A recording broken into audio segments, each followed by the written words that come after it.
speak podcast. Black men speak podcast. What you need? Black men's podcast. Long days, heavy on the mind. Still laugh loud, still learn, still grind. We got questions that the world don't teach, so we pull up to the mic, let the heart just reach. Hard topics, but the truth we speak. Oh yeah. Black men speak. Turn it up. Let the truth run deep. Oh yeah. From the barbershop chair to the back row seat. You feel what we feel, then repeat. Then repeat. Black men speak. Talk faith, talk pain, talk pride.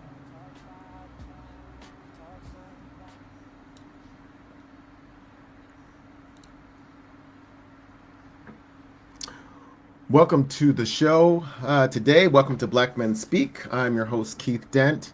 And today we're talking about something that's becoming increasingly important in our communities. And that's creating spaces where people can connect, grow, and succeed together. Success is often portrayed as an individual pursuit, but today's guest believes the opposite. He believes that our greatest achievements happen when we invest in one another, build authentic relationships, and create communities where everyone has the opportunity to thrive. And that guest is Jeff Lindor. He's the founder and CEO of the Gentleman's Factory, an organization dedicated to empowering Black and brown men through mentorship, entrepreneurship, wellness, leadership development, and meaningful connection. What began as a vision to address isolation has grown into a thriving community where collaboration takes precedence over competition and where members are encouraged to become the best versions of themselves. Jeff's journey spans careers in banking, healthcare, and public service, experiences that ultimately inspired him to build something bigger than a business, a movement focused on economic empowerment, personal growth, and lasting impact.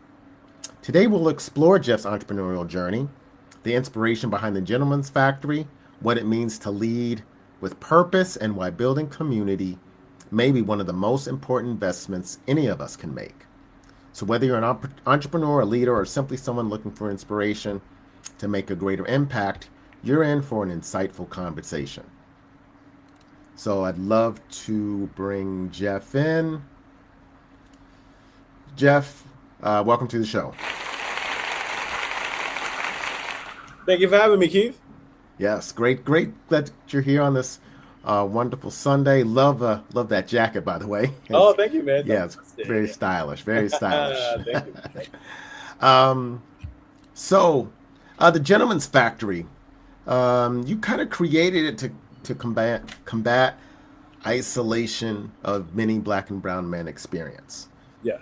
What personal kind of experience led you to kind of feel you wanted to start this venture? Really good question, man. And again, thank you so much for having me, Keith. And it's truly an honor to connect with you and your audience. What led me to start it was isolation amongst myself, right? So I was, young man in my late 20s, and I graduated with my master's degree in public policy, and I worked in city government. I mean, even prior to that, like I worked in corporate America, I worked in banking, etc. And I just saw that there wasn't, a lot of people that looked like me in these circles and in these spaces. And I was actually frustrated with the job. Then I said, hey, like, who do I even talk to even state my frustration? Similarly as to how my white counterparts were talking to their colleagues about their frustrations at their job. So then I said, hey, you know what? Like, I am feeling really isolated because why am I the only Black male in this level? In which I know that I'm smart, but I'm not like the only Black person deserving to being in this space. So then I said, hey, you know what? Like, where are all of the other Black people doing really, interesting things in the world? And I said, hey, let us just bring us all together so that we can solve the problems in our own communities. And just from a time period, when are we talking? Early 2000s? Yeah, so this was like 2000 and like 2014, Oh, right? wow. Okay. Yeah. 2014. Yep. Wow. That's not, yeah, that's what, roughly about 12 years. Wow. That's not a Yeah. long time. Oh, for sure. Yeah. Absolutely. And so, so you have, you often say, and I think this is a quote, um, we don't grow in isolation, we grow in community. So what Yes. does community look like when it's functioning at its highest level? Community looks like really having people there that can assist you in the challenges of life, right? So you need community to get to that next level, to that next iteration, you know. And if you're isolated, then where do you go to bounce an idea off of someone? Or where do you go for your first seed round or friends and family round of your startup? Where do you Mm, go to talk about just things that are just wrestling in your mind, right? And for you to not feel as though you're there by yourself and having a community that says, oh, yeah, like I've been there, right? Like I totally understand what you're going through, right? Because nothing is new under the sun. But if you are isolated, then you will feel like as though this is a unique experience with the millions of years Earth has been in existence, right? You know what I mean? right. That this is only happening to you. So community, I feel, is a ecosystem of people who you can tap into, where it's reciprocal, yes, but it's also an ecosystem of people who you can tap into to get to that next iteration of the level in which you're going into. Yeah, so I wonder, and I meant to ask this before, but since we're still talking about it, so you were actually in school, or you got your undergrad and your master's. So did you not build a community that way where you felt you could, because these would be people kind of on the same level. Did you feel you couldn't really connect with them, or was it because of proximity? They lived farther away. I'd love to hear, why you might not have felt you could build a community through people that I guess knew you best. Well, I mean, but there are levels to this, right? And Mhm. people operate in life based upon the level of experience that they've had, right? Mhm. So me, I was, born in Haiti and raised in Brooklyn, raised in Coney Island, Brooklyn, public housing. And with that, I, had an amazing family, had amazing parents, sisters, community that was able to propel me to then get a master's degree and to then, you know, have really great jobs. But what happens when you're at that job, right? You know what I'm saying? What Right, happens right. when, so think about it, right? So, community could get you into Harvard, but what happens when you're at Harvard, right? I didn't go to Harvard, but what I'm saying is like, Hmm. there are levels and different iterations of life and experiences, right? So what happens when you are at that space where there's nobody that looks like you in this type of environment? So how do you navigate that, right? Do you shrink or do you say, oh, I'm deserving to be in here? There's so many different layers that Right. we just wasn't exposed to or coached on, Hmm. right? Hmm. So, that's how I like really want to see where it's like as you continue to grow, think about it this way, right? Michael Jordan was at one time the only owner of the only black owner of a sports franchise, right? So it's like he had to be the greatest athlete of all times, according to me and according to 90% of people, you know what I mean? Right? But it's like he's still the only black. Well, at that time, he was the only black person who owned a major, sports Hmm. team, Hmm. right? You know what I'm Right. saying? So he was isolated, right? You know what I mean? With all of the experience that he had, but he was entering into a new level and entering into a new season. So what I'm saying is that even though I had people who were there to support me at the space that I'm in, we live life in levels and we arrive in different stages. Hmm. Hmm. Okay. Yeah, great. Um, and so, of course, in your bio, you had been in those different arenas: banking, healthcare, the government of New York City. So, how did those experiences help you become, kind of the leader of this organization that you created? Yeah, I mean, so with the collection of experiences that I've had, working in banking, working in healthcare, working in public policy, I was able to see the community from various vantage points, which then helped me to really, um, which helped me to really, see what some of the risk factors were, what some of the opportunities were, right? So it was from that lens that I saw, right? So like working in banking, I was able to see the checking accounts and the savings accounts and the financial health of the community. Working in healthcare, but on the branding and marketing side, I was still able to see, okay, you know what, like how many people are insured? What type of health insurance do they have? Are they underinsured, right? So how does that look like? And from the public policy end, particularly on the criminal justice side, how many people are, like why are so many black men are in jail, right?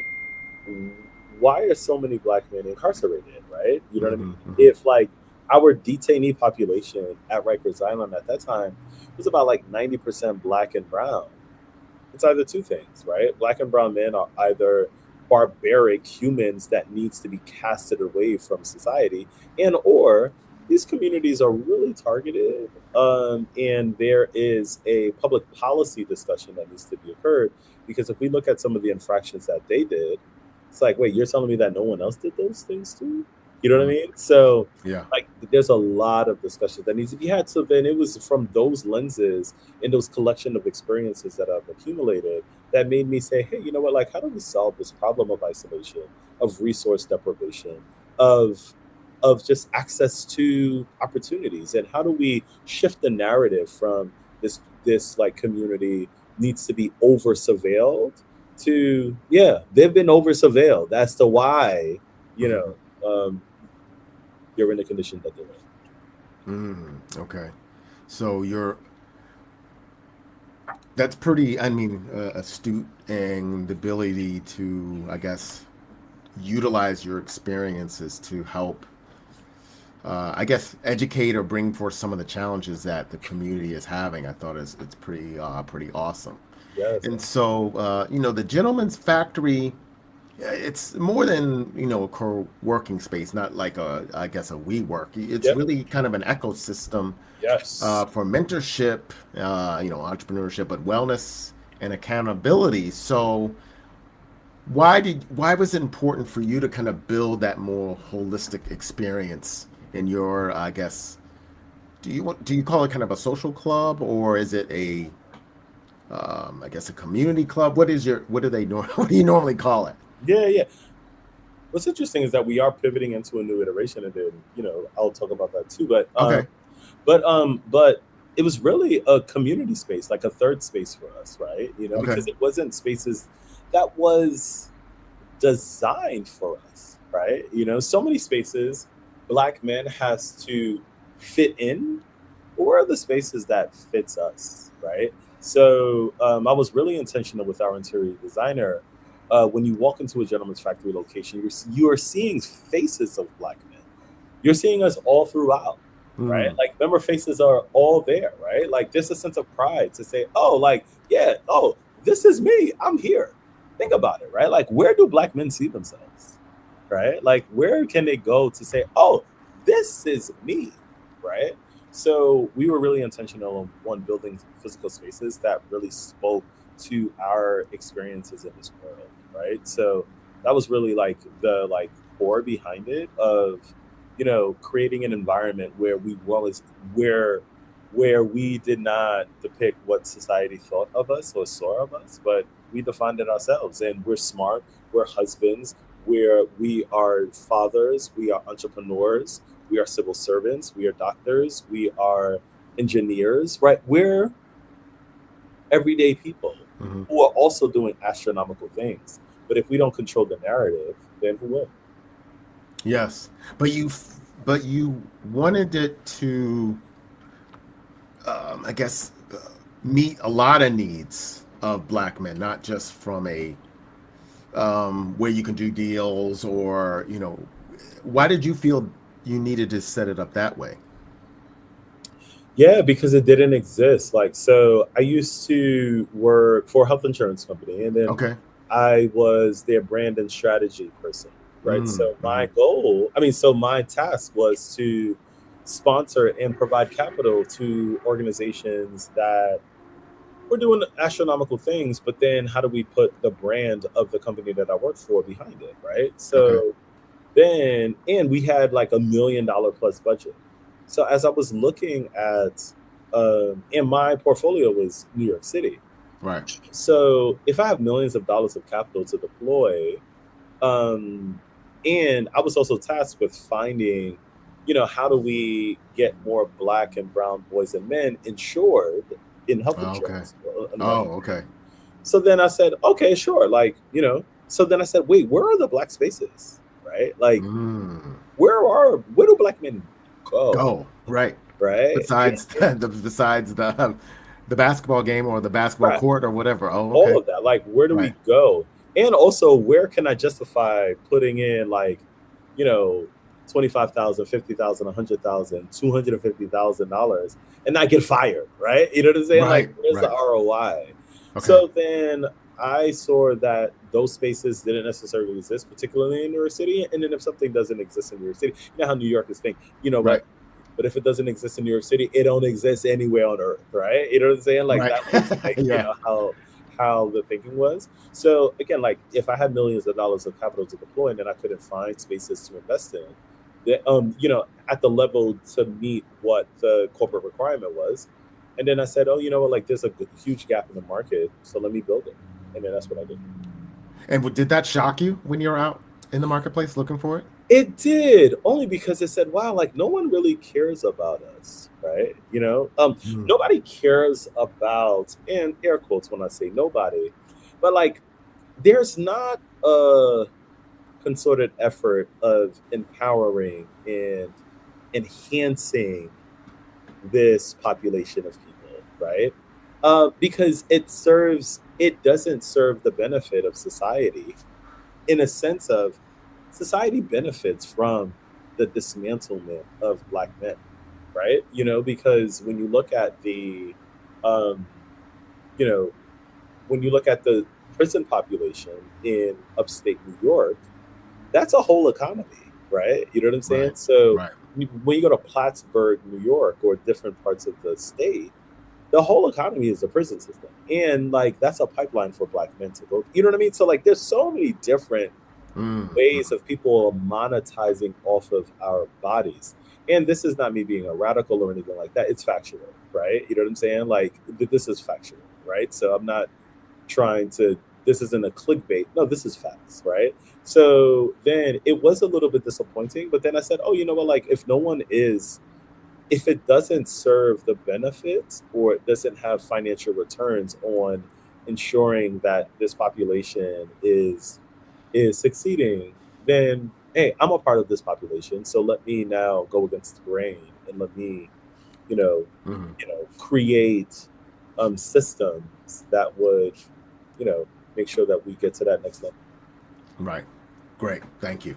And then also the Gentleman's Factory emphasizes reciprocity, where members freely share opportunities, resources, and knowledge. So how did you cultivate a culture where people generally want to look out for others? Because that can be we can be competitive, and then also all of those things that don't help us thrive collectively. So why did you decide that that's what you wanted to make sure was built in the Gentleman's Factory? Yeah, right. Like, it's tone, right? So everybody would get interviewed, right? And the interview wasn't even anything like, there's no secret handshake. There's no what's your blood type. It's not that deep, right? But it's more so of like just understanding what we stand for, what is it that we're looking to do, and setting the tone, right? So I never wanted to create a space that was super elite, like just super elitist, where you're isolating people. And I also wanted to create a space where it wasn't very business card heavy, transactional, right? So think of the golf course, right? The golf course, business is being had, but then it's also like, hey, let's just enjoy nature, right? Like, how's your family, right? How many kids you have, right? Because once you build genuine, authentic relationships with people who are just doing really interesting things in the world, then of course business will come out of that, right? But our main thing in this phase, like in year, so we've been in existence for year 10, and for Okay. 10 years, and now like we are pivoting, as I said before. So you know the next 10 years will look a little bit different than the first 10 years, but what we were focusing on for the first 10 years was really building community, building reciprocity, building authentic, genuine relationships, because it's in those types of spaces that so many things can happen when people trust each other. Okay. And since we have you talked about it a couple of times, what changes are coming after your, now that you've been in 10 years, what are some of the things that you've seen that makes you feel that you need to, I guess, innovate at this time? Yeah, sure. I mean, so like 10 years ago, the world looked completely different than how it looks today. So 10 years ago, there was WeWork, so we started out as like this co-working space, this co-working model. Um, and then there was like this women's social club called The Wing, where they raised like $140 million, and they were expanding. And like, it was really heavy on the physical space model, right? Okay. And that's what we were modeling, right? Like we were looking to open up physical spaces all throughout the city, all throughout the country, all throughout the world. So much so that even like last year, we were even considering opening up a location in Ghana, right? Like there are so many Mm. things that we were like exploring. But then we just looked back and then we said, hey, you know what? Like community is really important, and then we want to make sure that we're continuing building community, continuing building authentic relationships. But at the same time, the world did change, right? So AI, right? Artificial intelligence, like, employment, the workforce development, right? Like things are a little bit differently, right? So we are pivoting where we're not looking to expand our physical footprint, but we are building out a human development component to it, right? Okay. So now we're like pivoting into like a human development institution, right? Where my team and I looked at all of the different events, all of the different experiences that we've had throughout the 10 years. And we've had mental health events, right? We've had mental health workshops. We've had, you know, members started businesses together, members exited businesses together, right? Like there's so much things that happen. But then we said, how do we now create a structure where we're upskilling the population of men throughout the city, throughout the state, throughout the country, throughout the world? And how do we prepare us to this to address the current needs of society, right? So from a human development standpoint, we partnered with a really great organization called the Black Dollar Index, where we're issuing out a policy report about the state of Black men in America, where we're looking at the data, like what are the facts saying, right? So where are we in terms of health, in terms of wages, in terms of, physical health, mental health, in terms of like culture, right? All of these Right. things. Right. And how do we now create systems to ensure that we're continuing to, you know, um, be upwardly mobile, right? Because the wealth gap is constantly increasing. And if we look at 10 years from now, how would our society look? How exactly would our communities look? And are we in a position to participate in this new economy, or are we going to constantly be at the behest of the powers that be, right? So we look at Gentleman's Factory in a sense of like, how do we create, different programs and fellowships and models, which doesn't necessarily require physical space, but we're building technology around this so that we can address, the issues of our time. So like, we're gonna, have different, you know, cohorts, right? Of, Okay. bringing men together, groups of 30 to address, like centered around a specific theme, with core deliverables, within like you know, like a cohort based model. So then if everybody, so if like 30 guys come into a cohort centered around a specific theme with specific deliverables, after that cohort is over, we would have all had an experience together, but then also we would have had core deliverables that spoke to like the needs of that time, right? So Hmm. Hmm. um to be even more specific, right? So can you imagine, and like Gentleman's Factory is also really uniquely positioned to do this because we've kind of been doing this for the past 10 years. Oh, okay. But we had a member, sadly, who lost his child, right? And this member is in his 50s, like, and then his child was in his 20s, right? So now, do you know how many men also have lost children, right?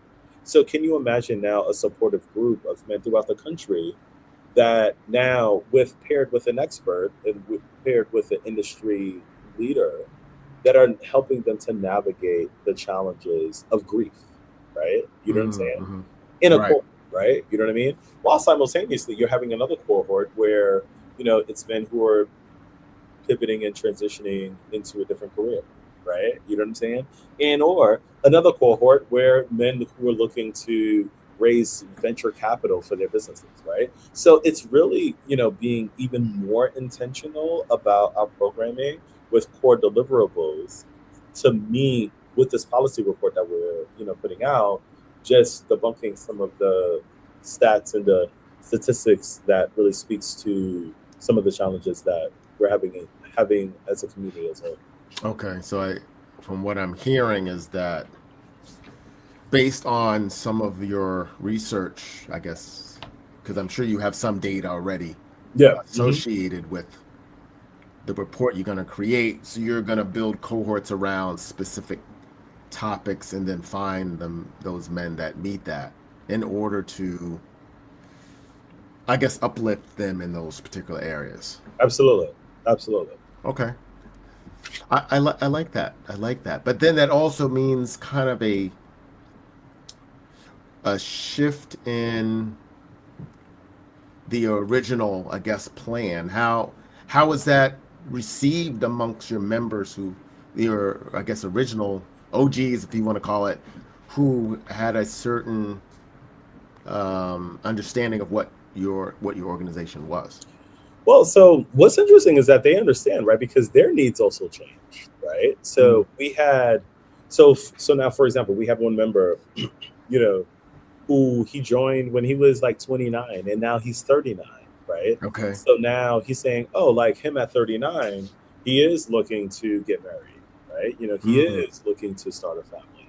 He Gotcha. is looking to, make more money, right? Pivot careers, etc. Right? So now we're saying, how can Gentleman's Factory support him in that journey?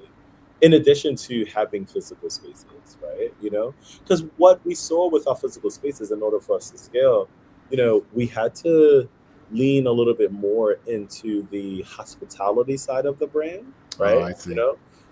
For it to be profitable, for it to be sustainable, and then for it to grow, in which that's great, but we're not, but like the core in the reasoning as to why I created this wasn't necessarily to be the next Soho House for Black men, right?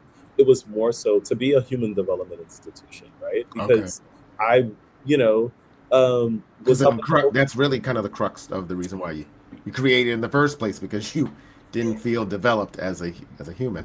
Exactly, right? You know what I'm saying? Yeah, right. So then now it's leaning, so it's double downing on that side, and then let the folks who are, in hospitality, because like being in hospitality, you really have to be in hospitality, right? I remember, we had in with our Best Side location, we had in New York City, like the Knicks, NBA Finals. It was like, New York City this summer was insane with so many different events, and it was beautiful. It was amazing.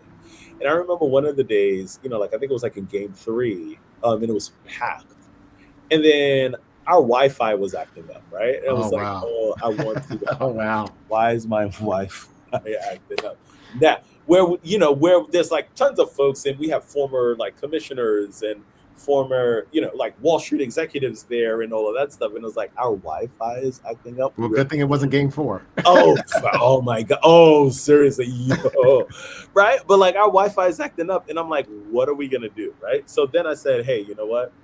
Look, like that was also one of the signs of like, let the hospitality folks do hospitality things, right? You know what I mean? Like, Right. let us help brothers become millionaires, become billionaires, become more productive in society as they're already productive, right? But like, let's like, carve out that lane, as opposed to, just, making sure that folks have a good time. And then all of those things are really good. And then we've done that for 10 Mhm. years, right? But as we continue to scale, we're looking to see how, like, so as we look to scale and as the world is changing, how do we meet the moment?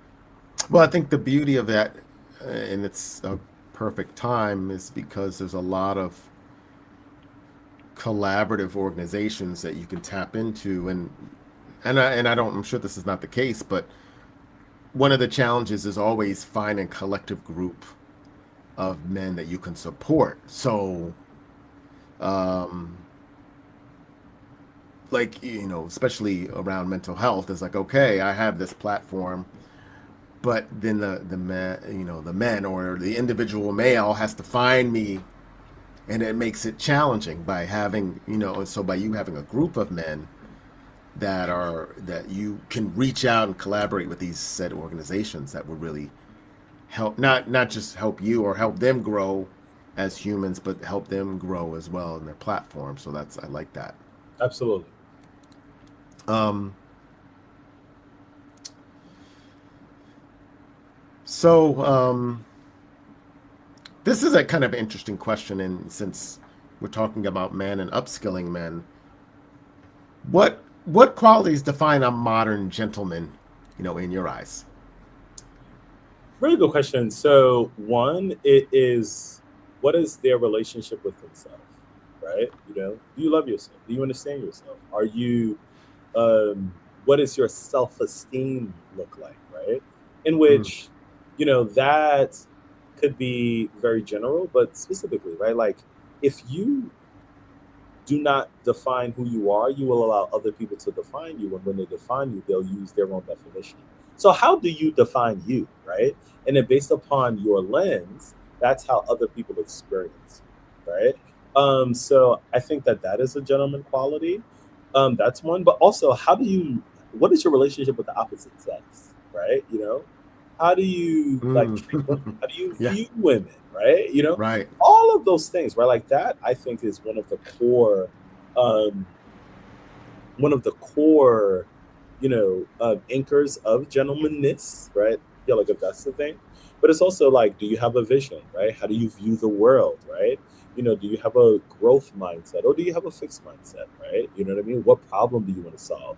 It's all of these things that we want to unpack because we feel as though, and I believe that everybody is uniquely positioned to make a dent in this world.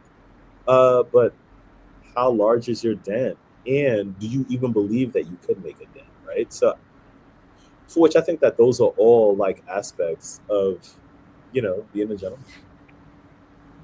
And I'm glad you mentioned that. I wasn't sure if I was gonna talk about the opposite sex part, but since you did mention it, what do you see? Because you're a little bit younger than me, but I do see that there is. I mean, and you're in. I guess I don't know if you want to. You call Brooklyn the Black Mecca, but there is a lot of stuff that goes on. I mean, and it was evident. It's definitely evident yesterday when I at the MJ party Oh, when for sure. Oh, yeah, that it was was so beautiful, completely bro. packed. Oh, geez, man, it was so And beautiful.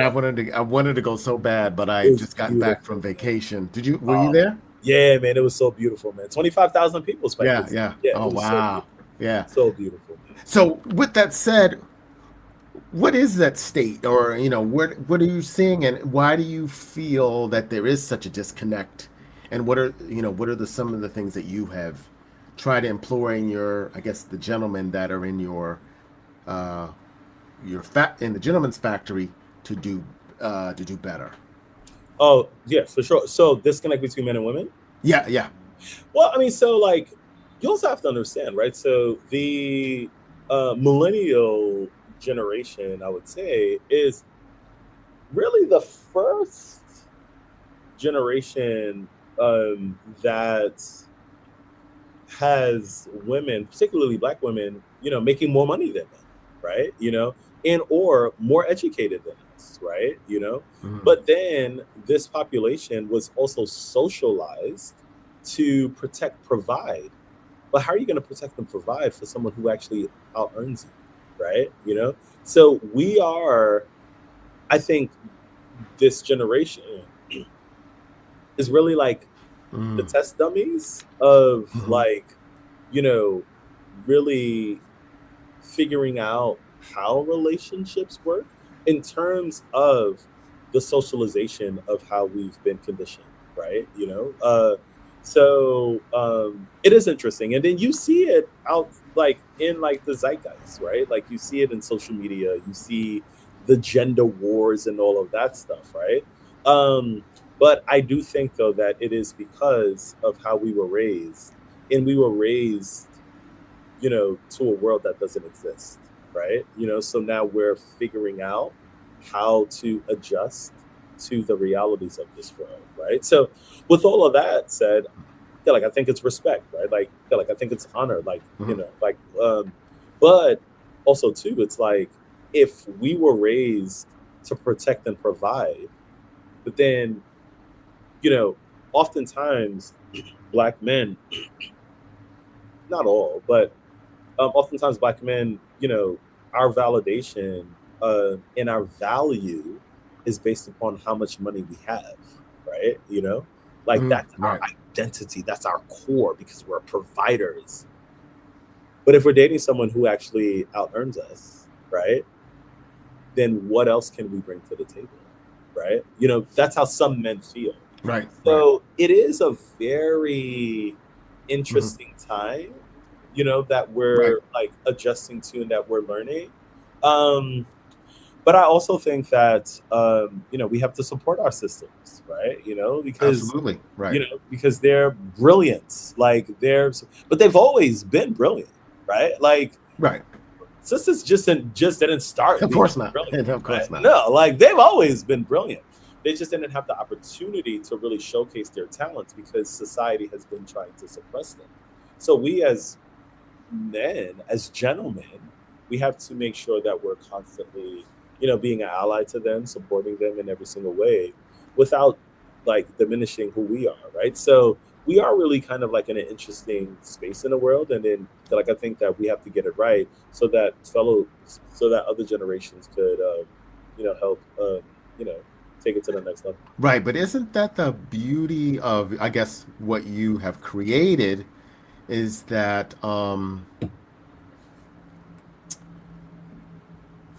that's, I guess, we can talk about those experiences because I do think for somehow, I guess we didn't get them either. It's kind of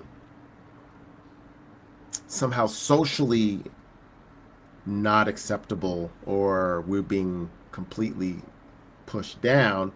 We didn't get the memo that okay, you it's okay to upskill or up level yourself to meet the where our sisters are, I guess. Yeah. And some of us are like, oh, yeah, I don't need to do, or say, I don't need to do that. Hmm. You know, bump that, I'm still at the essence, desirable, I guess so. And that's not, somehow that's not, that's not working. And so I guess that's where the frustration comes in.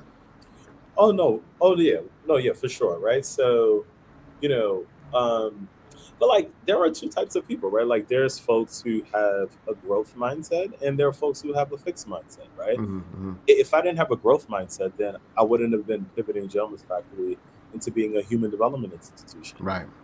I would have said, hey, 10 years ago, I wanted it to be a co-working space. Even though there's no co-working spaces really out here 10 years later, I'm Right. still going to have a co-working space because that's what I said that I was going to do. That's a fixed mindset, right? A growth mindset is saying, hey, where is the world today? How are we adapting? And what problem are we solving today? But we're not wavering from what we originally intended because initially it was isolation. But now, Mm. in addition to isolation, now the world has shifted. How do we upskill and how do we make sure that we're supporting men in this AI generation, right? You know what I'm saying? But that's adapting. I think a lot of people don't like to adapt, and like to be stuck in their ways and stuck in how they view the world, and that's how they get left behind, right? Right, So if right. so now if brothers aren't looking to level up, I mean, like, think about it, right? Like Howard universities, there was a New York Times article that I read maybe like 6 months ago about Howard University's enrollment, right? So I think Mm-hmm. said that like 79%, if I'm not mistaken. So like around like 70+% are Or black women. women, Yeah. and like 13%, I believe, are men, right? Black men, and Mm-hmm. then like the rest is other. So now like 70% and less than 15%. Startling. You know what I'm saying? So 70+% black women, less than 15% black men at HU, right? You Right, know what I mean? right. So that right there uh, is, I guess, just like a quick snapshot of how society will look if we don't really address some of the core factors that are, you know, creating these possibilities. Right, right. And over the so since you're pivoting, you know, over the in the past 10 years, what are the things that you've seen, uh those changes that you've seen that are affecting, black men?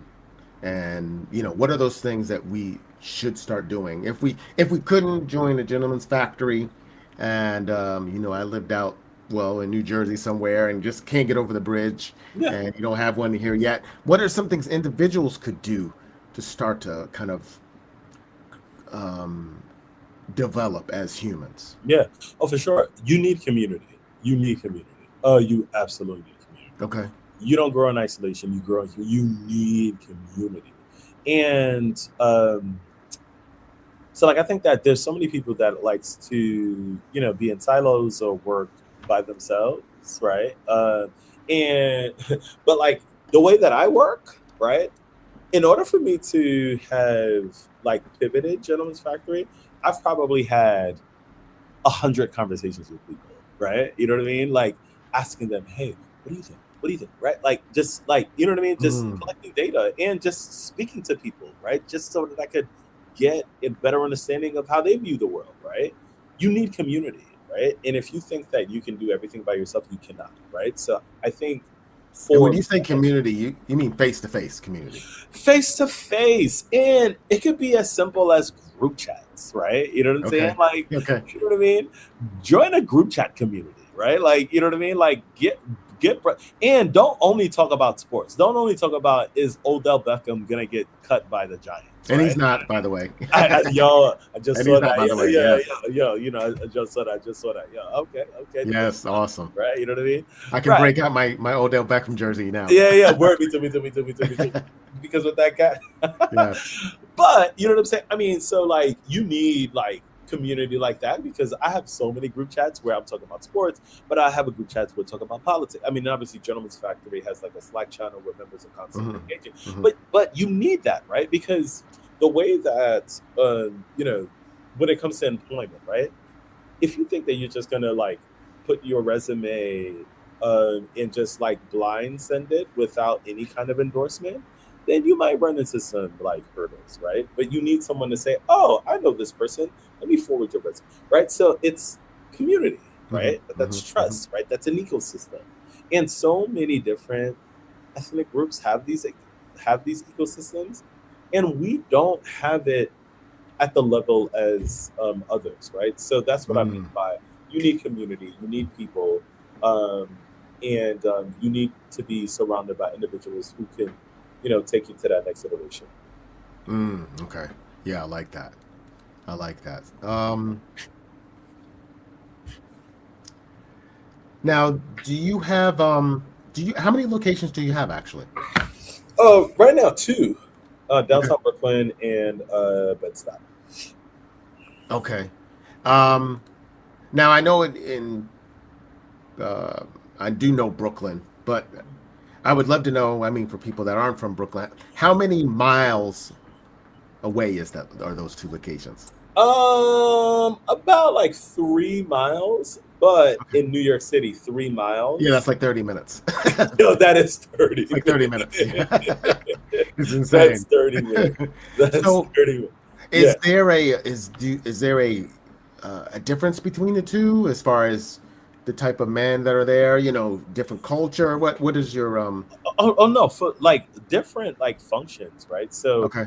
we see it, and for which again, like we are pivoting more into like the digital sphere so that we could reach more people across Earth. But like we seen it as like so with our downtown Brooklyn location, it was called the Innovation Lab, right? And then Okay. like in the Innovation Lab, doubled down on the co-working. We had like a conference room, we had a podcast studio. You know what I mean? Like so, like it was very like office heavy and office friendly, right? Okay. And like we were on the seventh floor. It was 81 Willoughby, downtown Brooklyn in Metro Tech, right? For those who know, like so. JP Morgan Chase, I guess near the Barclays near Center. the Barclays, Yeah, right? gotcha. Whereas our Bed-Stuy location was a barbershop speakeasy, right? Oh, wow. Okay. Yeah, right. So like it was more, and like it was a storefront, right? So it was more communal, right? Okay. So different function, but still community, Right, right? right. So we look at it as like men and people are multifaceted, right? So you would want to, you know, have like a co-working space, but then you also want to kick back, right? So it's really having like multifaceted spaces that really speaks to, how community is formed. Okay. And so over the course, I'm just going to ask you a few questions just about the totality of the program and just you personally. Over the course of the 10 years, what has surprised you about what you've created, and what has really, I guess, a moment or something that's really kind of tugged at your heartstrings that I was blessed to kind of start this? Yeah, like I think that having something in your head and turning it into an experience and people benefiting from it and lives being changed or altered in a good way, it's the most rewarding feeling.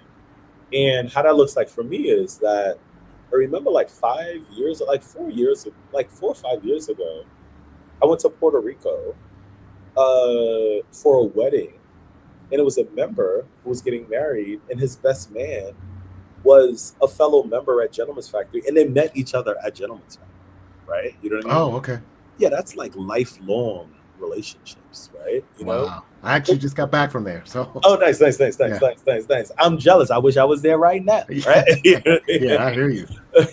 Right. So, but then also like we're starting businesses together, investing in startups, investing in businesses together, right? So forming real estate companies, right? So it's like the power of proximity and intentionality goes such a far way, right? So like I think that like that's the power of when you bring people together under a certain brand that people trust and people can really rally behind, and I'm like, wow, like this was in my head, like I thought about this in graduate school, and look at how lives have changed, look at how society is benefiting from it, right? We have a whole public policy side to us, right? But like again, like we're releasing a Mhm. policy report about the state of black men in New York City and in America.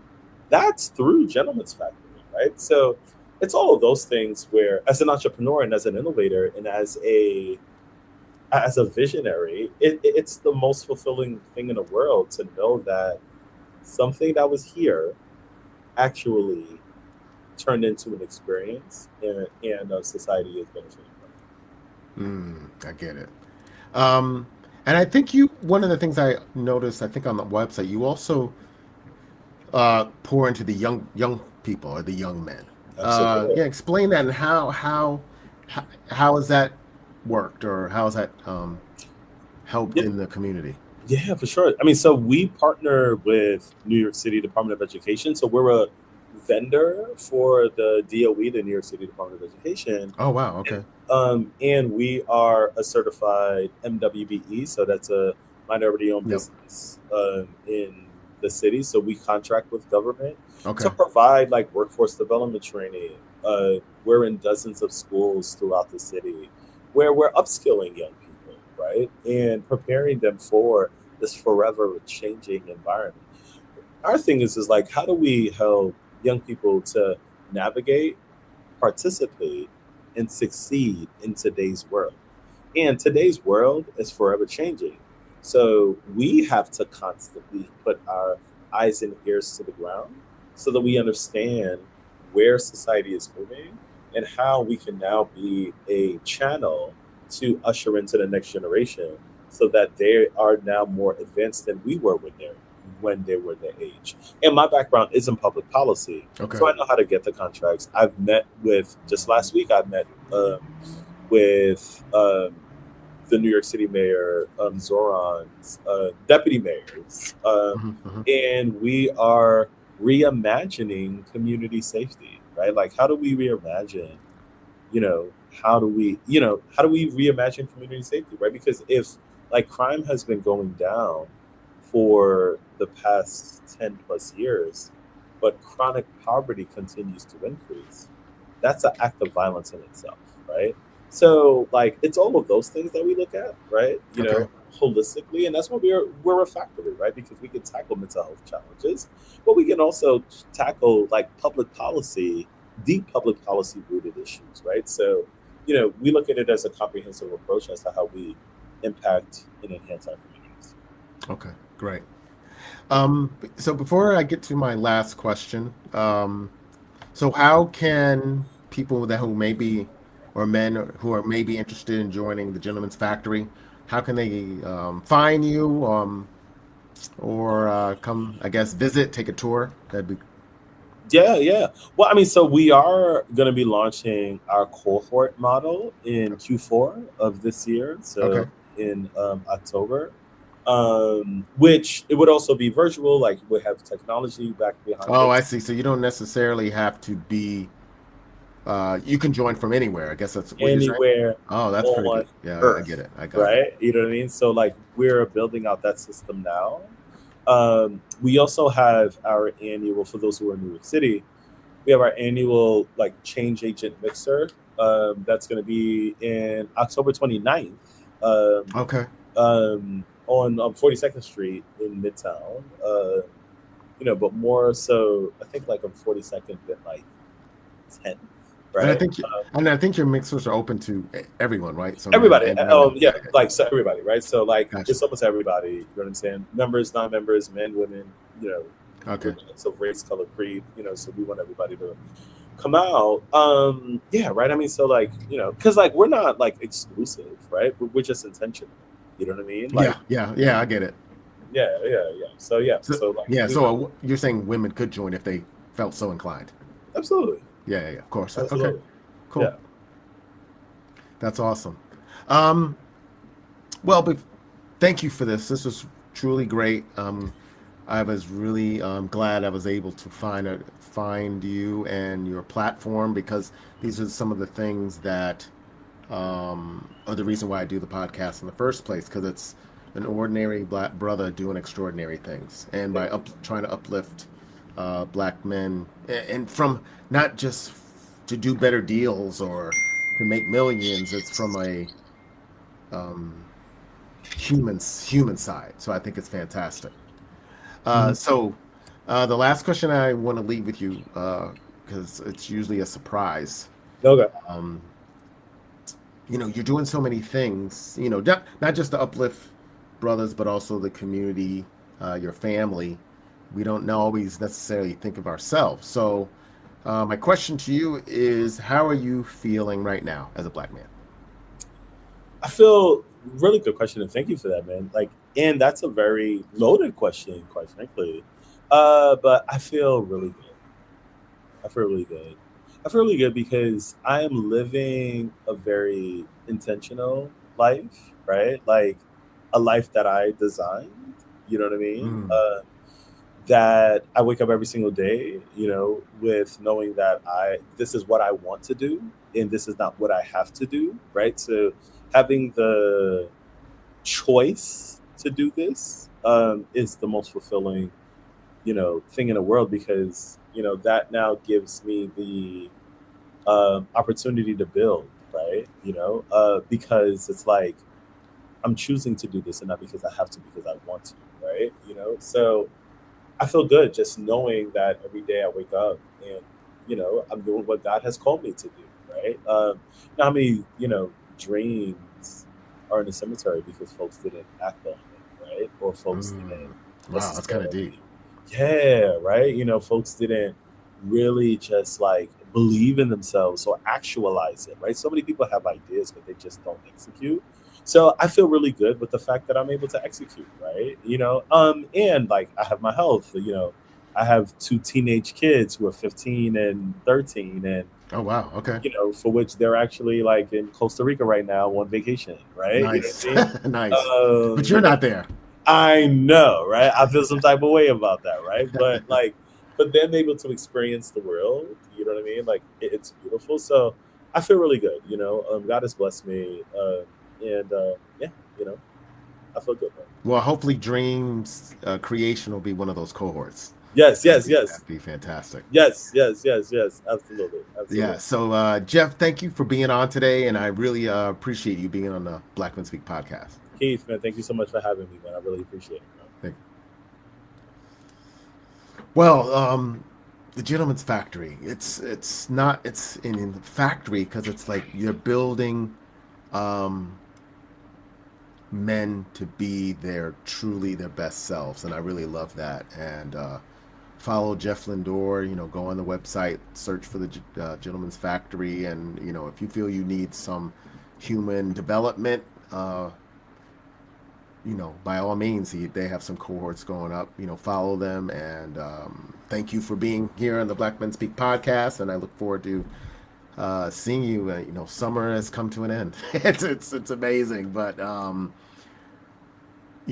that means you can really start now to create the development and the dreams that you want. So this is Keith Dent signing out. Peace.